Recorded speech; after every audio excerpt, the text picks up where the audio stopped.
Welcome to Aaron kitchen. இன்னைக்கு Aaron கிச்சன்ல என்ன பார்க்க போறோம்? சில்லி இட்லி.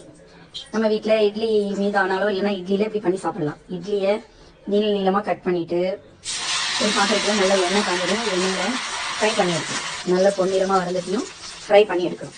பொன்னிறமாக வந்ததுக்கப்புறம் ஃப்ரை பண்ணி அதை வேற ஒரு பாத்திரத்தில் மாற்றிட்டு மறுபடியும் வேற ஒரு பாத்திரத்தில் கொஞ்சமாக ஒரு 2 ஸ்பூன் ஆயில் விட்டு அதில் பொடியாக நறுக்கின பூண்டு, இஞ்சி, மிளகாய் எல்லாம் போடணும். அதை லைட்டாக ஒரு 2 நிமிஷம் ஃப்ரை பண்ணிக்கணும். கொஞ்சம் பொடி வெங்காயமும் போட்டுக்கணும்.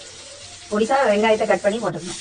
அதெல்லாம் ஒரு 2 நிமிஷம் ஃப்ரை பண்ணதுக்கப்புறம் வெங்காயத்தை கொஞ்சம் பெருசாக கட் பண்ணி போடணும். பெரிய வெங்காயத்தை கொஞ்சம் பெருசாக கட் பண்ணி அது கூட கேப்சிகமும் போடணும். ரெண்டையும் ஒரு 2 மினிட்ஸ் லைட்டாக ஃப்ரை பண்ணிவிட்டு இனி அதுக்கு தேவையான ketchup, tomato ketchup, red chilli ketchup, soya sauce, green chilli sauce எல்லாம் விடணும். இதெல்லாம் விட்டு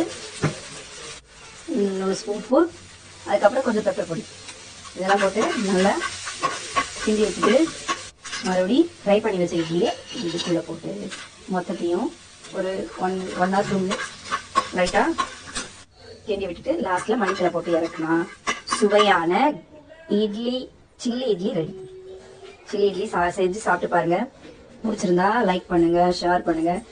நல்லா டேஸ்ட்டாக இருந்து நீங்களும் இந்த மாதிரி செஞ்சு சாப்பிட்டு பாருங்கள்.